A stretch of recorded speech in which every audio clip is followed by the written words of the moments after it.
Oh,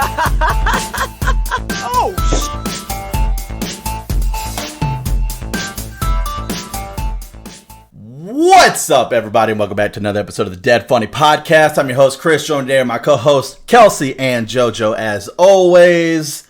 What's up, guys? What's up? How we doing? I am holding on to more fungus news. Jesus Christ. Oh, my God. Okay. I just want to go ahead and apologize to the viewers because I had zero knowledge of this. Because if Kelsey would have told me ahead of time, like, hey, I got some more fungus stuff to talk about, I'd be like, oh, man, podcast got canceled. I didn't tell you. You can't come. My bad. When are you busy? That's exactly when the podcast is. For the exact duration of time that you were planning on being busy with that thing. It's so unfortunate. Also, that's true for the rest of our podcast. Oh, maybe you just shouldn't be on our material anymore. Yeah, sorry. I would never say that. The viewers will be so bummed. Oh, they would not hear about the fungus anymore? No.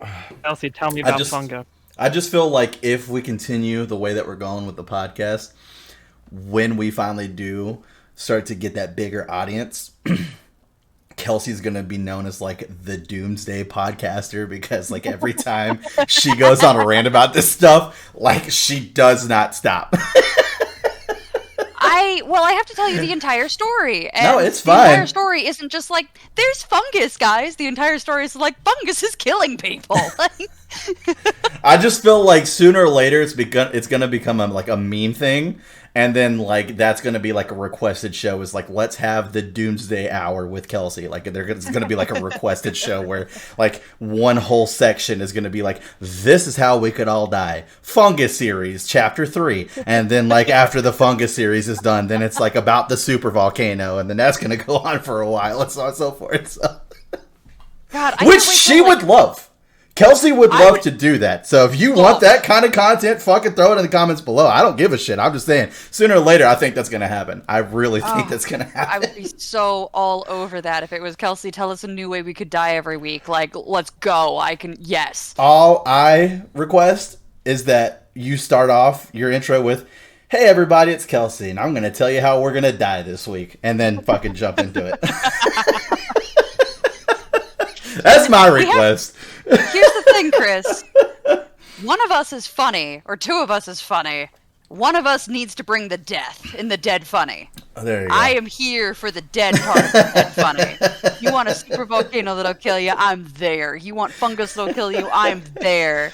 Fuck like, it. You want an asteroid that may kill us soon? Hey, FYI, there's one of those too. I'm there. Like, I bring the death. For those of you who don't know, if you look at our logo closely, you might think the smiley face is winking, but actually the eye is just dead. It's just gone. That's all Kelsey right there. That's Kelsey's half of the logo.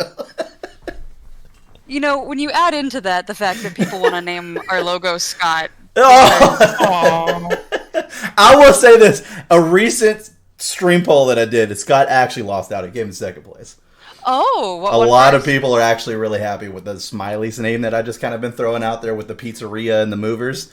They're like, oh, Smiley. Oh, it's Smiley. And I was like, that's kind of basic. I would like something better. That's really way more basic. I know. That's what I'm saying. But I agree with you. I also think my husband was charmed that you guys might want his name on that thing. There was like 8 options. I let people just throw names in there just to see what people wanted to say. He was still second place. Hey! So to lose out to basics, not bad. That's like me wanting to be a superhero and then be like, oh yeah, but we'd like it if you were like Batman, you know? Like, it's basic. Lose out to Batman, that's not bad. It's true. So, but fungus. Fungus. This one's way shorter. There's a fungus. So fungus is neither plant nor animal. It actually defies all categorization. It does not do any of the plant things that would make it a plant, and doesn't do any of the animal things that makes it an animal, but like, it is more, there's fungus that its DNA is so closely related to human DNA that if you consume this type of fungus, your body will actually start having an allergic reaction to itself, and you will have you will get diseases that are just eating your body slowly, because your body will basically go, oh, hey, this thing that you ate is basically us. There's more of that here. Let's go. So there's a mushroom out there that is so genetically close to human beings, it'll make you an auto cannibal in the worst on the cellular level. And isn't that just terrible? So on a thing that could kill you in Kelsey's corner today. There you go. There you Okay, go. so why does that happen with a fungus that's very close to being a human, and not if I... As far as I know, it does not happen if I were to be an actual cannibal. I believe, so cannibalism, super interesting in the long-term effects of that, by the way. Because I know if you eat too much human flesh, you get shakes, and I don't know if that is an immune reaction. Like if that's your body consuming you at some level. I don't know, so if you know, please throw in the comments how you know. I'm not super into cannibalism here, just as an FYI. I read an article and then give me the link to the article, don't you? But the cannibalism itself, we could spend a whole podcast talking about cannibalism because it is this whole very interesting thing for the long-term effects it has on your body. But I think it is because this mushroom actually encourages an autoimmune reaction. It encourages an allergic reaction, and then your body's immune response, once it develops a template for, okay, this is the thing that we're going after, it can't then differentiate between that and your own human body. Mm-hmm. Oh yeah, and there's fungus that can completely shut off your immune response. If it gets in you, it just basically starts creating hormones being like, yeah, that's all off. You can just nuke it forever, and there's nothing science can do at all. There's no antifungal medication that's going to help you. There are no hormones. There are no steroids. You're done. You don't have an immune system anymore because this fungus decided you don't. Isn't that amazing? That is interesting. So be careful eating fungus in the woods, everybody. Do not just start sucking off mushrooms because you think it looks good. Don't. Bad decision. The likelihood that you're going to get a fun hallucinogenic one versus one that's really going to fuck you up, not good odds. Very interesting choice of words that you chose there. Yeah, I know. I realized mushrooms. That. I've realized as I said it that it was probably not the best. Oh man, that was pretty great. Don't go in the woods just filleting any mushroom.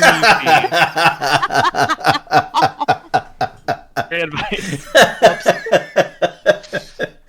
Oh my god, that's great. There's actually this episode of Always Sunny in Philadelphia where the character Frank, he like locks up all of his meat because Charlie's always trying to eat like his meat and stuff. So he gets mad, so he leaves this meat out specifically, and they're like eating it and they're drinking da da da da. So he comes walking in with this wine, and he's like, I knew I'd find you here, and it's Charlie and the character D, and they're both sitting there like, yeah, okay, whatever, we're eating your meat, get over it.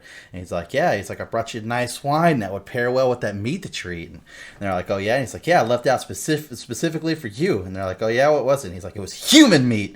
He's like, I knew you were eating my stuff, it was human meat. And Frank's that guy that like anytime they ask him weird shit, right? He's always like, yeah, I got a guy. So like they're all like, how'd you even get human meat? I got a guy. And it's like, oh yeah, you got a human meat guy, Frank? He's like, I got a human meat guy. So the entire episode, they're going around trying to figure out if like they ate human meat or not, because they're having like just this hunger that just cannot, just be quenched whatsoever. So they've got the hunger. So they're going around. It's fucking it's so great. And then finally at the very end of it, like they find out it was like raccoon meat. And the reason why they're like, then why are we so hungry? He's like, probably got a tapeworm. There's fucking parasites all over that kind of meat. It was so good. Oh my god, it's such a great episode. Why are we so hungry? Yeah, they're just like, why are we so hungry? Like they go into like a like this like downtown. It's just a downtown meat shop. I think it was like downtown Chinatown or something meat shop.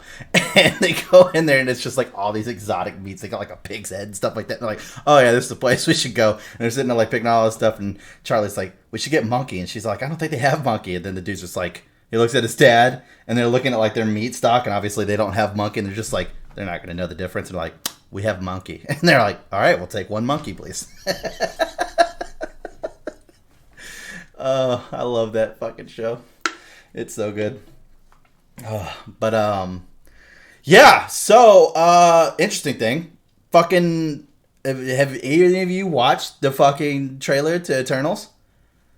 No. Oh, yeah, I did. That was pretty fucking decent trailer. There was actually like a lot of fucking comic book like spoiler shit in there.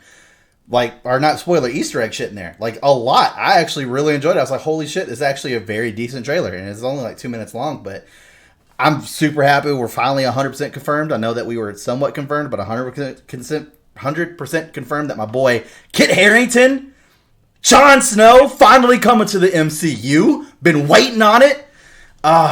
Coming as the Black Knight. Like, let's finally fucking go. Work their way down to like the 22nd most popular Avenger. I don't give a shit, dude. I don't give a shit. He's cool. A badass. Like, that's probably a guy I remember. I've read comics for the Black Knight. That's fine. Mm-hmm. I don't know the Eternals really at all, but really? Oh wow! I actually thought they. Okay. Well, yeah. This is mostly uncharted territory. For people who, and we'll obviously have to do a DFU about it, obviously. But for just like a little quick thing, for people who have watched the MCU, you have seen the Eternals before. Well, I'm sorry, you haven't seen the Eternals. You've seen the Celestials. So if you remember back in Guardians of the Galaxy, where they show like all the different stuff that will happen if Ronan, gets his hands on a stone in the Collectors, and they show that one where there was that gigantic guy that like smashed his staff into the ground and it just vaporized everybody. That was actually one of the Celestials. The Celestials are who created the Eternals. So that's the whole conspiracy theory right now are the Eternals, because they're figuring out why everybody's trying to figure out why the Eternals didn't help out with Thanos. It makes sense that they would help out with Thanos. Because as you found out, if you haven't watched it, go watch the Thanos DFU, where we talk about the fact that Thanos is actually a what's the word? I don't know if it's called deviant. I don't know. It is a deviant. Yeah, he's a deviant of his own race. When the Celestials were creating the Eternals, they created Eternals and deviants. We talked about this in the DFU. Go watch that, because Thanos was a deviant of that. It would make sense that the Celestials would want to stop Thanos from doing what he was fucking doing. So with the fact that they didn't, everybody's trying to figure out what's their purpose for this movie. And they think that even though the snap happened and then the other snap happened, that all this power being done is causing the Celestials to come back. And if they come back and they don't see that Earth is worth it, then that's going to be the outcome, is them fucking nuking everything. And they think that the Eternals are going to come back to try to stop that from happening. Maybe. Because the trailer, in my opinion, definitely is going off of a completely different storyline that happened in the comics as well. So it feels like they could literally go 3 different ways just from the 2-minute trailer. I'm actually super fucking pumped for this movie. I think it's going to be good. And they got some heavy hitters, dude. Angelina Jolie is in there. We got fucking Kit Harington. On top of that, we got I can't think of the dude's name, but he was the fucking main actor in Atlanta. He actually played the rapper Paperboy. That Brian dude was, Tyree Henry, I believe. Oh my god, he's such a good actor. Male. Fuck.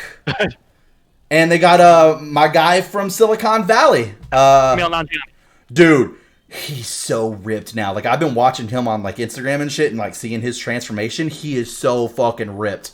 Oh my god, like this was your typical, like the show he's known for is Silicon Valley, so he fit that very typical, like, I'm the scrawny nerdy guy, don't pick on me. Dude is fucking ripped. Like, I've been watching his like weird transformation, like he's muscled the fuck up. Like he is, it's not like he just put on bulk, like he is fucking toned as fuck. It's insane. I'm like, what's his name? Remind workout. I don't know. Oh God! Yes, people have been a little thirsty about that for a little while, because it came out like he showed off that I have been working out, and people kind of lost it because the transformation was a lot. He's married to a Miss India or something like that, right? No, he's married to a white lady who is a comedy writer. Oh, okay. I'm thinking of entirely the wrong person. I apologize. No, they did a movie together, The Big Sick, that was about literally their real life thing where she had, like, I believe it was cancer. Oh God. Their love story and stuff, and she recovered. Emily Gordon, that's her name. But yeah, no, she's not Indian. Neither is he. He is Pakistani. Yeah. But I think. As I understand it, that character he's playing, very, very minor character in the comics or something, and this interpretation of him is not necessarily not a Bollywood guy in the comics, but they're making him is an actor in the comics, I guess. But they're making him like a Bollywood actor in this, and there's a whole like dance sequence they're doing in there that looked pretty cool. And show you. In one of the main comic book series that I think that they're actually going off of, the Eternals. So basically, one of the things that I love the most about the Eternals is like they have that constant kind of like God effect where it's like the less people that believe in them, the more they start to become irrelevant, and therefore they start to lose their powers. Interesting. So there's the aspect of one, that's happened because you do see people worshiping them, and all of a sudden it seems like they're just kind of among the people. So either that's one way they're going to go with it. Two, there was a stint where the youngest one out of all of them actually made them forget who they were. And they basically had to remember who they were to remember to get their powers. And then there's a third one where one of them actually is constantly always going against them because they believe that they know how humanity should be best done. And that was also happening in the trailer. So literally, there's so many different ways they could be going with this. I'm super fucking pumped for this. There's so many different ways they could be going with this. But that is where the Bollywood thing comes in. Because he lost his memory. They're all living these civilian lives. He ends up becoming a Bollywood actor, and that's why he's doing like all the dancing and shit, is because he doesn't remember that he's an Eternal. Well, it looks really great. The movie looks really great. I mean, it's directed by Chloe Zhao, who just won the fucking Oscar for directing. Yep. And what I'm super happy is that because this is such a team movie, they're still keeping like the same flow of like there's not a main character. Like this is like about everybody. They did say that the one chick, I can't remember her fucking name right now on top of my head, is like as close to a main character. Cersei, there you go. Is as close to a main character as you're gonna get, but it's still mainly about everybody. Yeah, she's at least because I think within the comics, her and Icarus are the two most like they join the Avengers at some point. Actually, something like that. A lot of her stuff deals with the Avengers because of Black Knight, because she's the one that actually makes him a Eternal. So, because he's not technically an Eternal. They get into love, and she does this whole like soul melding thing, and then he becomes an Eternal, or an honorary Eternal, and basically he's immortal at that point. So he's like a magic sword or something, and there's multiple. It's made from a black comet. His entire blade is completely just pitch black. It's so bad. I'm so excited about Kit Harington being the Black Knight, dude. Oh my god. My favorite character from Game of Thrones is now coming to the MCU. Our favorite actor from Game of Thrones now comes to the MCU. Let's fucking go. And he's doing the same thing. Whenever they announced he's gonna be the Black Knight, the video I was watching literally did like a cut back to Game of Thrones where Rob was like, "Next time I see you, you'll be all in black." It's just like, yeah, let's go. Oh, that's cool. I'm super pumped. It's gonna be good. Yeah. Did you guys ever get a chance to see the actual video he took of his fiance finding his severed head in the refrigerator? Do you guys know what I'm talking about? Who? Oh. So Kit Harington played a prank on his then fiance, now wife, where he took the severed head, which was something that they used for Game of Thrones, ahead of him being dead, and put it on a plate and put it in their refrigerator. And he was pranking her basically, and so he hid in the house when she didn't think he was home, and he recorded this video of her, and you see her turn around, open up the fridge, look in there briefly, and then scream and nearly like throw the things that she's carrying, and she flips out, and it's very funny. But apparently when she calmed down, she let him know, literally never again or you will be single. Yeah, he's that was a one and done. That's kind of fair. It's so weird that you brought that up. So I watched a movie today. I had no idea this movie exists. It's called The Voices. I'm just going to say it first. Have you heard of it? It's called The Voices. No. It's technically considered a horror movie. Star Ryan Reynolds. Horror movie. Star Ryan Reynolds. Feels like you should have known about this years ago. I agree with you. It came out in 2015. I agree with you. 100 or maybe it was 2017. 2015 or 2017. Either way. 2-year difference. I think it's 2017. But I am mind blown that, one, I did not know this movie existed, and two, how well he did going from the humor aspect to the horror aspect in this movie. So the movie is basically about him. His mom was crazy, and so like it's just passed on. So like she was hearing voices, he starts hearing voices. He's making the voices himself, which you don't actually see until like later in the movie, which is fucking amazing, by the way. But it's basically his cat and his dog are talking to him. His cat is an asshole 24/7. His dog is like the voice of reason, if you will. So he calls the cat Mr. Whiskers, and the dog I think was Bosco. Yeah, Bosco.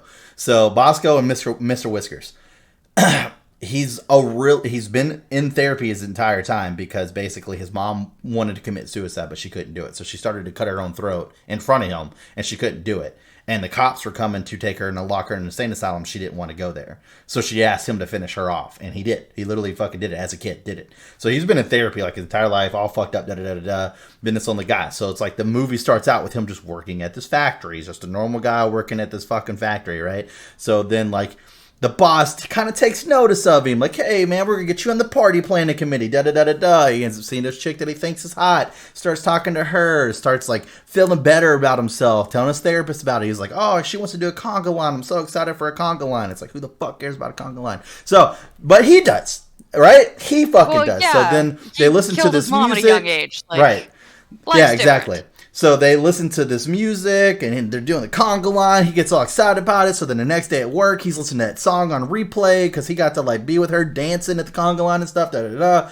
And at first you're just like, all right, right now he just hears his pets talking to him. Like right now, there's really nothing too crazy besides that he has fucking conversations with his pets, like in-depth conversations. Cute, kind of sad, not terrible. Right. Yeah. So he ends up asking her out, and she says yes. And she has 100% plans to stand him up. 100% plans. Even when she says yes. So 100% plans from the get-go to stand him up and go to karaoke with the girls. So he goes to the Chinese restaurant all by himself. They do like this big show display, all this. Like he was bringing her there on like a special night. And so then he's like driving home. He's crying. Well, she ends up getting dropped back off at work late that night because that's where her car was. And it's raining, the car won't start. She comes out, and he sees her. She flags him down. She's like, hey, can you take me home? He's like, yeah, sure. So he's taking her home. Well, this fucking deer jumps into the windshield while they're driving home. Yeah, literally jumps into the windshield. Once again, animals talk to him. So the deer's like, please put me out of my misery. I'm dying. Fucking finish me. So he has that fucking replay of his mom and pulls out a knife and goes to fucking finish the deer. Well, as he's cutting this fucking deer's throat, she's freaking the fuck out because the deer is literally in the fucking car at this point. Its head's in the fucking car. She's getting splattered with blood, and all he's saying is, he's asking me to do it. I have to do this. He's asking me to do it. So this seems fucking crazy, obviously. So, rightfully so, she jumps the fuck out of the car and takes off into the fucking woods, which he then chases her because he's trying to be like, hey, you're fine, you're okay, I'm not going to hurt you. It's raining, you're going to get cold, because she like took her shirt off. She's like in nothing but like a bra and has like a blanket over her because she was like fucking dripping wet and she wanted to cover up with the blanket. Like, he has not forced her to do anything at this point. I just want to make sure that part's clear because it sounds weird at first. So she's running off into the woods. He's chasing after her. Well, he trips, falls, and accidentally fucking stabs her. So now he doesn't know what to do. So he kind of just leaves the body there, goes home. So the cat is like, bro, it's going to be fucking CSI Miami like tomorrow if you don't go take care of the body. You got to take care of the fucking body. And the dog's like, just go to the cops, tell them it was an accident, they'll believe you. And the cat's like, you're a fucking idiot. And if you believe that, you're a fucking idiot too. He's like, the dog deserves to get hit by a fucking minivan. Just let him go. Like, the cat is a dick. The cat is 100% a dick. So, well, or if Ron Reynolds is a dick because he's voicing the cat anyway. So, so the cat's a dick. So, he grabs the body. So this is where you start to see where things are a little bit more weird. When he goes to go grab her, like, the forest is all lush and green, and there's just all these flowers around her and stuff. Doesn't look anything like it did. Then he moves, and then, like, it shows the forest scene again. It's, like, all dark and muddy and, like, fucking blood splattered all over the place and stuff like this. So it's, like, little things start to change, and you start to, like, barely notice them at first, and then you start to notice them more. So, like, every time he's in his apartment, or not his apartment, but his house, which he lives in, like, this run-down fucking bowling alley, like, everything's all nice and clean. And just really, like, well kept to where, like, whenever other people are there, there's, like, fucking pizza boxes all over the place, moldy food trays and shit, blood splattered everywhere because he brings her home, cuts her body up. This is where, like, they try to start adding, like, the comedic aspect. He puts her in to-go containers. She's in, like, about, I don't know, fucking 400 to-go containers, and they're just stacked up against the fucking wall. He then takes her head and puts it in the fridge, which is why which is how we got connect. Here. Exactly. That's where the dots are connecting, right? The part that I wanted to get to is whenever, oh my God, what's her fucking face? the singing fucking movie that she was big for. Oh my god, I can't think of her name right now. She's Anna super Kendrick. famous. There you go. Thank you. Anna Kendrick. Kendrick. Boom. Sweet. Thank you. She then becomes she starts getting his crosshair because the head is now talking to him, and the head is lonely and she wants a friend. So now the head is telling him physically to go kill someone so that way he can put someone else's head in there and she can have somebody to talk to. And the cat's agreeing with it. Once again, the dog is the only voice of reason here who's like, why don't we take a fucking second right quick? Like, there's a barrier here. Like, we haven't necessarily crossed the line because you fucked up, yes, but like it was an accident. Like, you fucked up, but it was an accident. Everything you did after that was really fucked up, but originally this was an accident. Now we're talking about physically going out to murder somebody. Like, this is a different line that we're crossing here. So he goes on a date with her, full intent to take her back to his old childhood home, which is all the way out in the woods by itself, to murder her. He gets out there, starts telling her, the new girl, Anna Kendrick. So they get out there, and like he's starting to kind of tell her about his life because she's asking about it. And then she kisses him. And he's like, holy shit, someone actually like cares about me. Like, there's actually showing me love, compassion, da-da-da-da-da. And she's like, take me home. So he goes to walk out, and you see him take the gigantic knife that he had, and he literally leaves it at the house. And you're like, oh shit, like that's a whole fucking big change. So then it's like they're going on dates, they're having great time, da-da-da-da-da. He's not even thinking about that shit anymore. Well, then she goes to HR because they're really good friends and gets his address because she wants to show up, which is completely illegal, by the way, but wants to show up to his house with baked goods to surprise him. So he's there having like this heated debate with the cat, the dog, which obviously is just himself, and the head, and she knocks on the door. So he goes over there and she's like, oh, do you have company? I didn't mean to interrupt you, da-da-da. He's like, no. He's like, sometimes I talk to my pets and sometimes they talk back. And she's like, oh, yeah, I got a cat. I'm lonely. I kind of understand what you mean by that. She's just playing it off as a joke where he was like being serious about it. So, he was trying to like reveal to her a little part. Yeah, a little piece of him. Exactly. So this is the part where you've only seen the apartment or the place that he lives like dirty one time. This is the part where you're like, this is where the movie completely is going to take a fucking turn. Because he locks himself out. So she goes, well, how are you going to get back in? He's like, don't worry about it. You can go ahead and go home. I'll get back in. He's like, I got a skyline. I'll go through the skyline. So he starts climbing up to the top of this building because, once again, he lives in a decommissioned fucking bowling alley. So it's like the bowling alley and then like the manager room and da-da-da, all that shit that's like normally on top. That's where he lives. So he's like, I'll just go to the skyline and I'll be able to get in. So where like all the office used to be, that's like where he lives now. And so she's waiting and waiting. She's like, you know what? I'm just going to, and he thinks she's leaving. He's like, all right, bye. I'll see you tomorrow at work. Da-da-da-da-da. She pulls out a hairpin and starts lockpicking the door. And she gets the door open. Of course. Immediately, the dog jumps on her because intruder, hello, that's what a dog's going to fucking do. Doesn't hurt her or anything, but it's like, da-da-da-da, getting in her face. So she's not really paying attention to her surroundings. She just sees the door that the dog comes from and sees that he obviously closed it to keep the dog in there. So she takes the dog back over there, puts the dog in. It's a pretty big dog.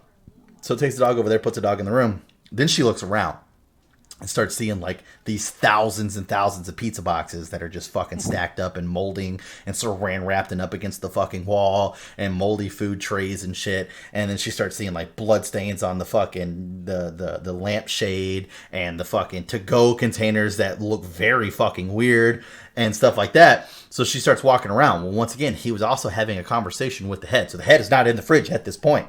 It's on the coffee table. But he threw his jacket over it. Well, it only made it halfway over it, so she sees the hair coming out of the back.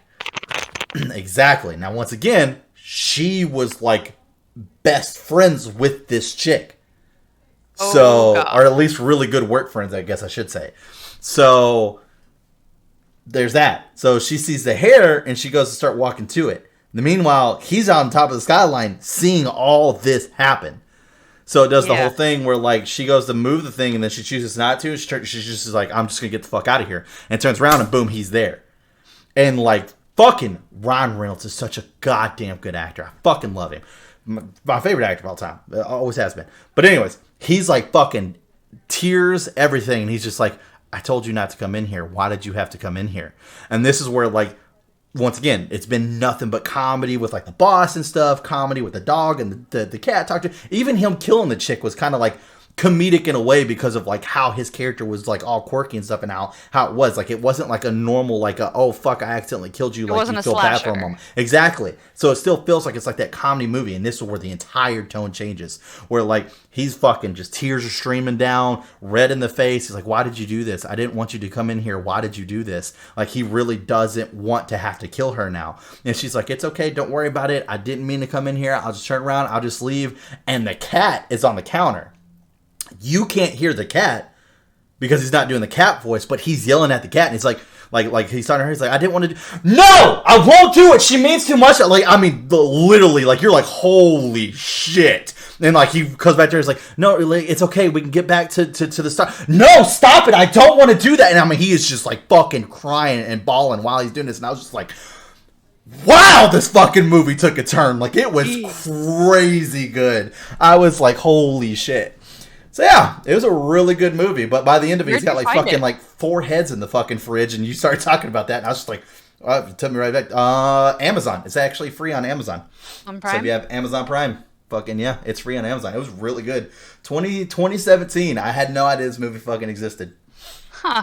No fucking clue. I'm really surprised. I feel like with Ryan Reynolds, like everybody would have known. And fucking Anna Kendrick. Like, it's not like she's fucking no name either. You know what I mean? Yeah, no, she's like, a big holy deal. Shit. Yeah, both of them in it together. I was like, wow. Yeah, no, it's a really good movie. So the ending is stupid. Like not the ending. The cut scenes. Don't tell me the ending. I actually want to go watch not the ending. The cut scenes. The cut scene, they're just like all dancing and singing in traditional Ryan Reynolds goofy form. For the credits, it's just they're just singing the fucking song from the conga line. Yeah. I was going to say, like, all of a movie is a cutscene, my dude. No. You aren't playing any of that, I promise. My bad. Credit scene. My bad. So, but yeah, no, it was a good fucking movie. Yeah, like I said, just for them to make that switch, because like the entire time I'm watching, I'm just like, this is just gonna be like a stupid comedy thriller. Like I don't know why this is like in the horror genre at all. Because I'm getting ready for the 4th, June 4th. Fucking The Devil Made Me Do It. Conjuring 3 comes out. I'm super pumped. So I'm just like in that like horror mode right now, and so I just keep clicking that, and that came up, and I was like, Ryan Reynolds? I was like, what? I was like, when the fuck did this come out? And I just look at it. It's like 2017. I was like, holy shit. So, yeah, good movie. I strongly recommend you go watch it. It's great. Interesting. Very good. I'm intrigued. I may. My husband isn't into horror, so I don't think... I'm not into horror, but I've started to find horror movies and actually enjoy them, so I don't know what's wrong with me. Yeah, I don't think it's horror enough to where it would put either you or him off. I think it's more intriguing on, like, one of those situations like, okay, fuck, how's he going to get out of this? Like, you know, like the whole her showing up to the apartment. It's like, holy fuck, how's he going to get out of this? Like, you know, so it's always weird whenever you watch those movies and how you feel about yourself afterwards, where it's like, it's Ryan Reynolds. So I love Ryan Reynolds in anything he's in, but like just all the shit he's through. It's like, you feel bad for the guy, but then you're like, but he's a murdering piece of shit, but you still feel bad for him. But it's like, he's still a murdering piece of shit. Like, you just feel really weird about the whole scenario. It's like, it's like, because he's like I said, I mean, he fucking just tears streamed down and shit. I was like, I mean, dude, he was putting his fucking acting shoes on that day. I was like, holy shit. Oh, he did such a good job. What were you about to say, JoJo? Van Wilder. Oh, it was 2014, so it was like the year after R.I.P. So and before Deadpool, so it was like a lower point in his career, I guess. So maybe that's why it flipped tracks, kind of. That's fair. Yeah. I feel like he was a household name by then, but... No, he was, but he was in like a less... The stuff he was putting out for a couple years there was not like a hit. So, you know, he did Green Lantern, which was an R.I.P.D., which was a... that was a... Yeah. Was Green Lantern where he met his wife? Yeah, it should have been. Yep. Yeah, I mean... So... I'm surprised in all of the conversations that I see him have about Green Lantern, it's all like, never would have done that, never ever would have touched that project. And it's like, that's where you met your wife. Like, what are you talking about? Wouldn't you have at least done it? Are you sure it's where he met her? Or she was just in the movie? Oh, maybe, yeah. They were in it together. I know they were in it together, but I thought that's where, like... It was 10 years ago now. Yeah, what the hell do I know? I don't keep track of their relationship. I know, shocker, everyone. I don't care about celebrities. Lively and Reynolds actually met on the set of the film in 2010, but were both in other relationships at the time. Ryan Reynolds was married to Scarlett Johansson, and Lively was dating Penn Badgley. We're buddies then. Yep, it was Green Lantern. That's where they met. So I'm surprised that wasn't part of it, but it's possible they were so professional at that there wasn't an attraction. If that makes sense. Yep. I've never been on a set. I don't know how much of that is based off of real chemistry versus not real chemistry. I love, so obviously fucking nobody cares for the whole fucking cheating aspect of things, but I love it whenever like there are people who are in those situations and are such good of actors that they can keep that at a friendship level but have those intense on-screen romances. The best one, it always comes to mind to me, is fucking Jim and Pam from The Office. Because Pam and Jim were both married before that shit started. Like John Krasinski was married to what's her face? Emily Blunt. Emily Blunt. There you go. Yeah, and then I know Pam's husband's like a producer or something like that. I don't think he's like an actual actor. I'm pretty sure he's like just like a producer director type situation. No, but people get real confused when she introduces coworkers and other people in her life to her husband. They're always like, "Wait, you're not actually married to Jim?" And she's like, "Right? No." What? But to know like how good of friends they were and like their chemistry, like I remember going back and watching them talking about doing their auditions for that show, and the first thing that they both asked was, "Did the other person get the job?" So she was like, "Did John get Jim?" And then it was like, "Did Jenna get Pam?" And it's just like that chemistry was just so good and so raw, and it was just, oh god, because it's one of those where it's like if they would have married each other in real life, you would have been like, ah, yay, you know, it's like one of those. Because the same thing for fucking what's his face, I can't believe him, Steve Carell. He met his wife on The Office as well. So, oh really? Yeah, no, wife. Not. Yes, put money on it. Put money on it. Yeah, he did. No, he's married to Nancy Walls, who was on SNL. They met at Second City. No, they met on The Office. 100%. I'm about to say, I know I'm not wrong about this. No, she was also on The Office because she was his. He had a small role on The Office because they were already married. We about to get into the thick of this, dude. God, I want JoJo to be right. I want JoJo to be right. That's so fucked up. Why? Why? Because I enjoy it. To be totally honest, I enjoy it when you're wrong. It's fun. No, he's right. Yeah, they did meet at. They're married in 1995. I thought they'd been married for longer. You sure about that? Because it says that they met in 1995. Also, I don't know. It says also on IMDb. Okay. Marriage. I guess I'm not. 90s was still a time where people like met and got married within a year. Like the whole you wait 2 years plus to marry somebody that you're dating. That's kind of more of a 2000s thing, to be totally honest. Yeah, they met. I as you know, since I've hanging out at Second City a lot, they are. Yeah, the couple first met when Nancy took Steve's improv class at Second City Comedy Troupe in Chicago. Ooh. I could have swore to God I ended up fucking reading something that talked about the fact that they had just so much romance and chemistry on set. That's why they started dating. Okay, well maybe they were talking about the class and not the actual show. I don't know. I think that's different. I'll have to go back and look at what it was that I was fucking watching. I could have swore to God. Anyways, but yeah. So I always think it's funny because of like just like the chemistry that he had with her on the show was like it was so one-sided, and she wanted like nothing to do with him like after like their third date. So it's always funny to know that like out of all the people, like because once again Holly on the fucking show, you always want to be like, oh man, dude, like they got together because their fucking chemistry on the show was so great. Like Holly and Scott or Michael Scott were so perfect for each other. So. But yeah, no, she fucking hated him on the show, especially whenever he showed up. And then she's like, we have to talk. And if she fucking has that picture where he sent her a postcard and it's a picture of her and her ex-husband and their kids at a ski resort, but he pasted the face of his fucking, his photo over her husband's face. She's like, this is creepy. And he's all like, we might not have been together at the time, but that's me. The way he said it was so good. But that's just me showing you that we were always meant to be together and that I was there with you and around your kids. And I'm just like, bro, no way. I actually have a friend who refuses to watch The Office because of how cringeworthy Michael Scott is. He's like, I can't. I physically can't. I cannot get through it.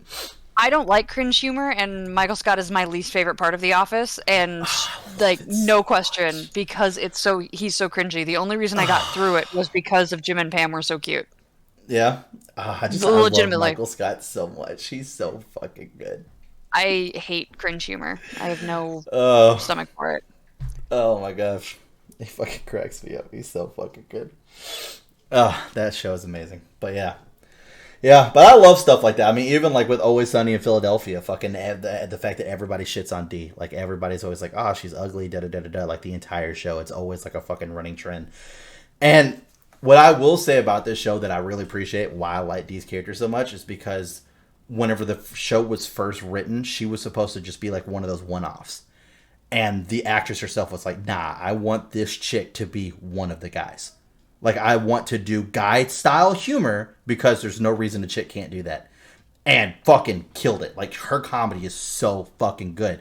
So, Mac, who's one of the show writers, because the three guys are the show writers, Dennis, Mac, and Charlie, like, literally, her and him fell in love and started dating, I think, in season 2, and then by season 4 were married.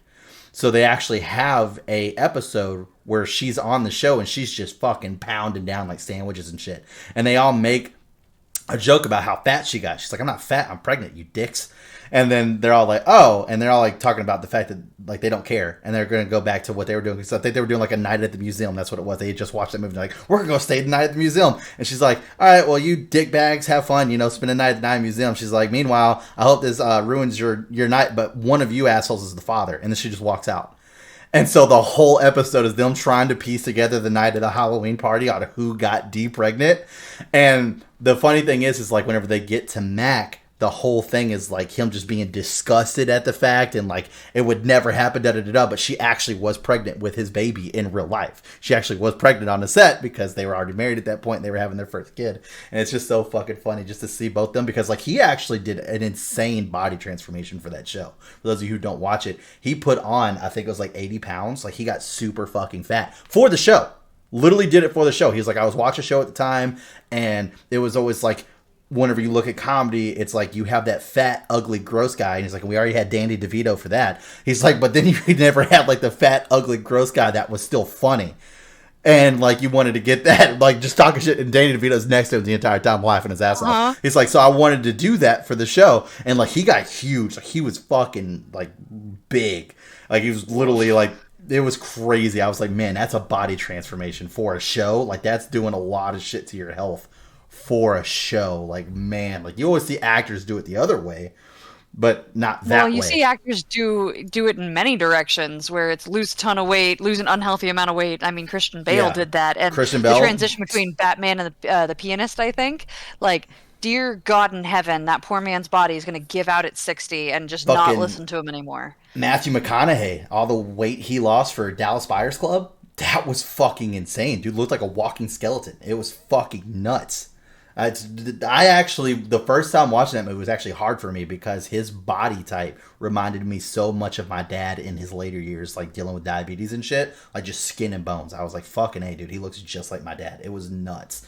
But so he did that, and then Fight Club came out, and he got so addicted to Brad Pitt's body type in Fight Club that was his goal. So if you actually look up pictures of him at the last season of Sunny in Philadelphia, he is so fucking cut and ripped. It's insane. Because that's where I was confused, or that's where I was interested. I was like, so did they start dating like after he dropped the weight? Was this something that happened like during their marriage? Like, you know that she couldn't have been like 100% okay with it. It's like your fucking body, man. And yeah, no, he actually gained the weight during their marriage. Like that was all during their marriage. She was already pregnant with, I think, their second kid at that point. For sure had the first.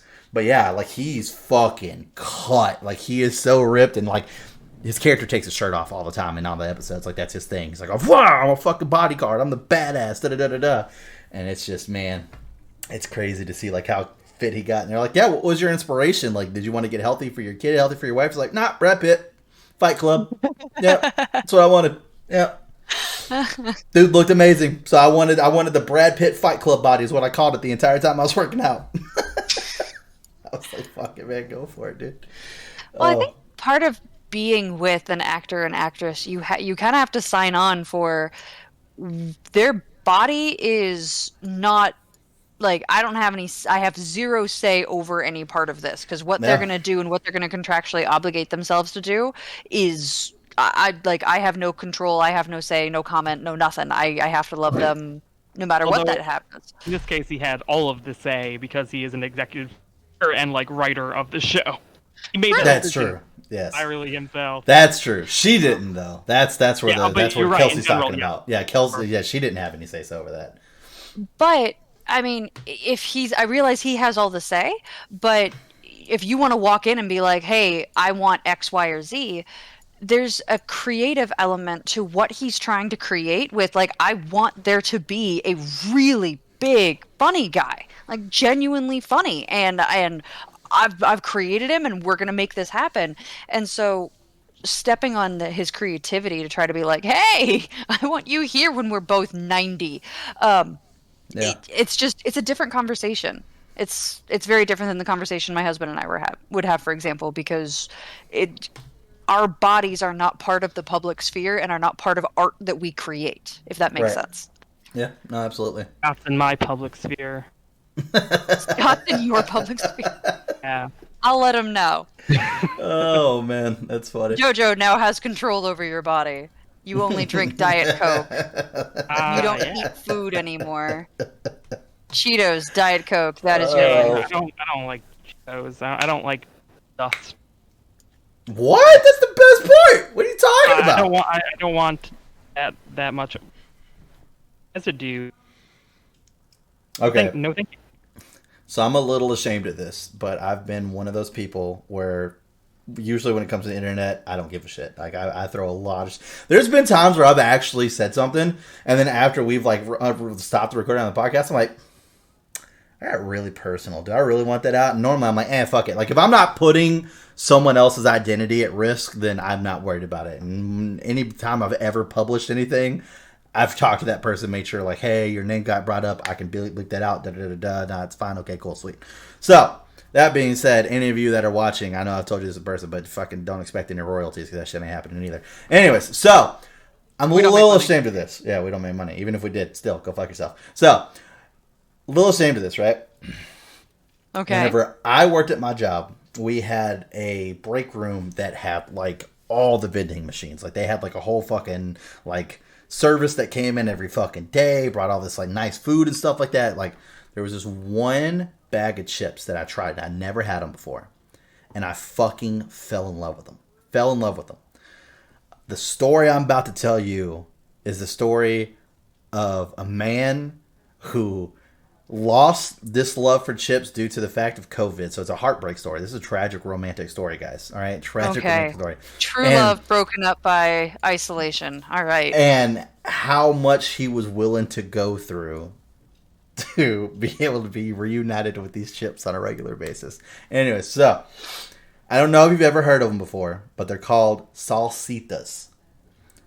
And you basically don't have to have salsa with these chips. Like they're that good. Like they have the salsa powder all over them. They're that fucking good. It literally tastes like you're doing like fresh salsa. It's insane. Never had a chip like before in my life. They're not like a huge brand. So like finding these chips are literally as close to impossible as you could possibly fucking get. I didn't know this at the time. So once again, we go home. I forget all about them. We go to my girlfriend's. True romance. Went home, forgot all about him. Yeah, for sure. Well, that's not what the romance. Like that was, we were flirting. All right, that's what that was. We were flirting. We weren't really early relationship. Didn't know that she was gonna get you. This is where I found out. You know how they talk about like the love at first sight. The love at first sight was there, but it was a love that I knew was going to take a while before the story could start being told. This is great. I love that we're telling it this way. Anyways, so we go to my girlfriend's parents' house, and there's this grocery store there. I'm not going to say the name of the store because I'm not trying to give away locations and all that. But there's this grocery store there, and out of this grocery store, apparently out of all their locations, only this specific one sells those chips. Now, at my place of work, they only sold like the little 3-ounce bag. Here, they sold the 12-ounce bag. So we're walking through, and I knew we were going to be having dinner. I was in an emotional wreck state because I just watched Mugen Train, and we already talked about that on the podcast. My favorite character died. I was in an emotional wreck, right? So my girlfriend, lovingly, was like, hey, would you like to grab some snacks in case you get hungry later on tonight when we're playing games? You might want something to snack on. I was like, nah, it's fine. We're going to have steak in a little bit. I'm not worried about it. I didn't see the chips. And I was like, I haven't had those. And it was that long lost love. Like, it was like, oh my God, I found it again. Here it is. No, you can call them her. It's okay. Okay, that's great. It would be weird. I found her again. Here she is. So I grabbed her and all of her goodness off the shelf and was like, this is mine. I'm taking it, right? So back to the house. I have the first one. I'm like, oh my God, I forgot how good these fucking chips are. Oh my God. Her parents don't like any, like, they're not big on Mexican food. So they're just not big on the spices. This is just not something that they like. So her dad tries one, and he was like, holy fuck, these are actually really good. And then her mom tries it, and like, oh my God. So I was like, validation. Like, the chips are fucking amazing, right? So we eat the bag. We end up leaving late, and I needed to get back because I had a lot of shit I had to do dead funny-wise, streaming-wise, da-da-da-da. I was like, all right, well, I don't have time to stop at the store and buy another bag. I know there's like 4 of those stores around me. At this point, did not know that was the only store that sold them. Get back. Find out that's the only store that's sold them. I probably spent 4 fucking hours online trying to find anywhere that I could find these chips because the only place I could get them directly from the vendor who sold the 12-ounce bags, a 12-pack of them for $45. That's a lot of fucking money to spend on chips. It's even more whenever you find out that you would also have to pay $45 for shipping. So now I'm spending almost $100 on 12 packs of chips. Not about to do that. Not about to do that. So there's a discount store that sells them. I'm not going to name that store because in case you fucks are out there and you want to buy up all my chips, I'm not about to. That is top secret information. So more so than his home address. Exactly. So I will say this, though. That store is 54 minutes away from my address. That's how far I'm willing to drive to go pick these fucking chips up and then bring them back. I did buy some off of Amazon, though, and that was a little bit more expensive than I wanted to do. I think it was like $20 all said and done with shipping for like just 6 of the 12-ounce bags. So I did that. I did do that. But yeah, stupid expensive considering the fact that for a 12-ounce bag is like $2 in the store. So yeah, stupid fucking expensive. Wow. Okay. So yeah, when you move at some point, I anticipate you're going to be moving somewhere else where they sell these chips. So I was thinking about this today. I mean, unite your girlfriend and your mistress. Like, just bring them into the same sphere and she loves see where it goes. She thinks good. Great. Yeah, she loves the chips, so she was all about it. She's fine with it. But so I was actually thinking about this today about moving and stuff. It sucks because the relationship that I'm in, especially now that I have a kid, like my girlfriend is really big on family. And like I've never been that kind of person because like I can just be by myself and be completely fine. And I'm starting to see how much that sucks because like I actually wouldn't mind being one of those people who just like up and just moves to like fucking Scotland or something. Just out of fucking nowhere. And I'm just like, I'm there. Like, that's me now.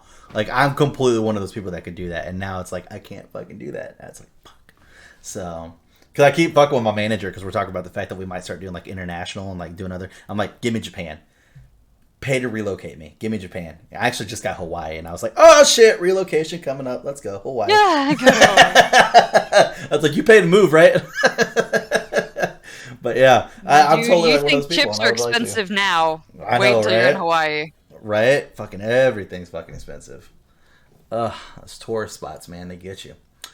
But yeah, that is the tragic tale that actually ended in beauty and the reconnection of love. Reunification, joy, sharing of that joy with others?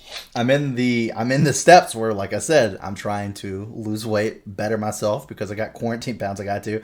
So moderation has been really fucking hard with these chips. Not hard in the fact that I'm failing, hard that I hate myself because of how strict I'm being and I'm not letting myself eat all these chips. So like I said, I got 6 bags. This was probably about, I don't know, maybe a month and a half ago. I've only finished 1 bag. I haven't even opened a second one. So Good job. I know, right? I'm doing a great job. I hate myself for it, but I'm doing a great job. Proud of you. Oh shit! I can't derail myself as much as I want to. I can't derail myself.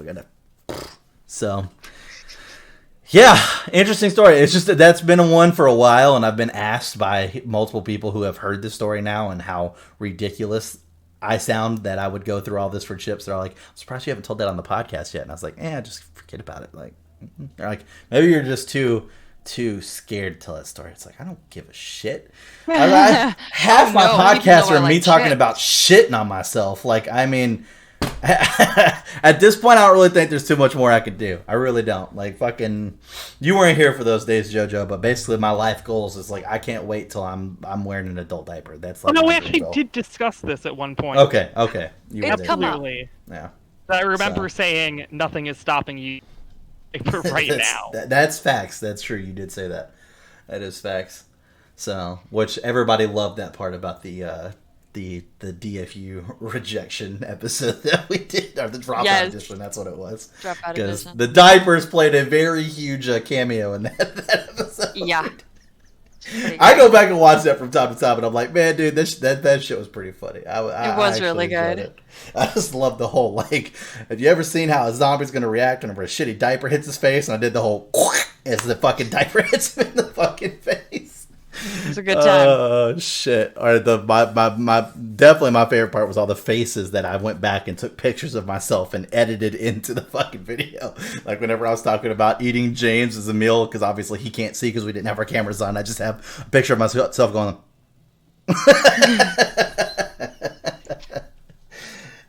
Good times. Love it. Good times. But yeah, so that's about all that was really new. I was excited about Eternal. Sorry it took up so much, especially since we're going to be doing a DFU on it. But I'm super pumped. I feel like it's been a while since I've been actually this excited about a superhero movie. I was excited about Endgame, but not nowhere near, and even Infinity War, nowhere near as much as I was for Eternals. I don't think I've been. I think Whoa. If I had to talk about the most hype I've been for Marvel movies, it would go the very first Avengers, obviously Deadpool, and now Eternals. Like I was content that they were doing the Infinity Wars. I was just content. I was like, that's a good storyline. Okay, cool. So, but it was so good. Okay. Oh, it was great. It's great. No, it was a great movie. I'm not knocking it. I'm just saying, like, I was just content with it. I was like, all storylines. That's what they're gonna go with. All right, cool. It's fine. We'll see what happens. Yeah, but then I saw the fucking Eternals trailer and I was like, bruh, there's a lot of good shit in this one. I'm excited. So, yeah. Not that I was ever a big Eternals fan. They're just interesting to me. It's like once we start seeing like how all this plays out, because I think especially with the way that these shows are going, we're gonna get like a lot of answers to like Scarlet Witch's powers, the Infinity Stones, like how all this shit ties in, all this other shit. So I'm really interested to see where this is gonna go. So I'm super pumped for this movie because. Like I said, the only other movie that is on my radar right now, Marvel-wise, is Black Widow, and like I'm on the fence big time with that one. Like I'm really worried about that movie, really worried, because it's if I'm correct, it's the same person that directed Wonder Woman, right?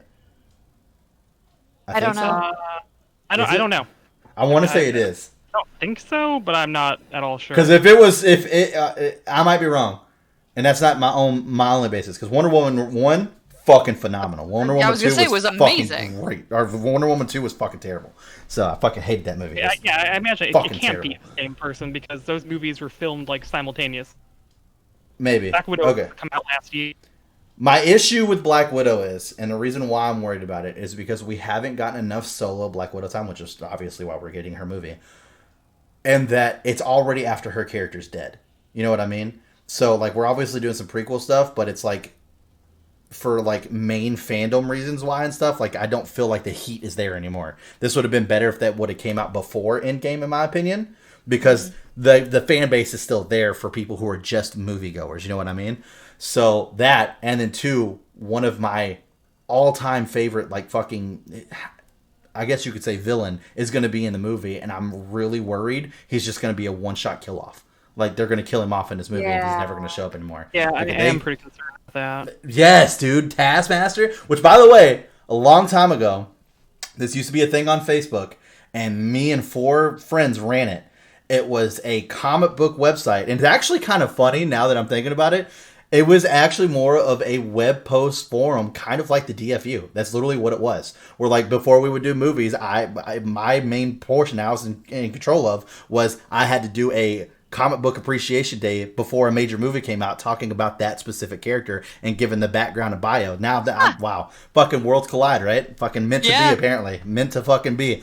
Anyways, so that being said, when we were doing that, we had one show that Joey was in, or not show, post that Joey was in charge of, which was, I think we called it Who's Behind the Mask, Really? And he would post a comic book character that was coming up, that was talked about being in a movie, and then his top 3 picks of who he thinks would be in it. And all of us voted, like, fucking Jason Statham would have made a fucking perfect Taskmaster.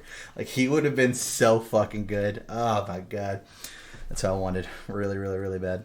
So, but we'll see what happens. I really hope they don't fuck him up, because I want to see a Deadpool Taskmaster movie so fucking bad. So bad. Because Deadpool considers him his arch enemy, even though it's not mutual. Taskmaster does not feel the same way back. But we'll take it. We'll take it.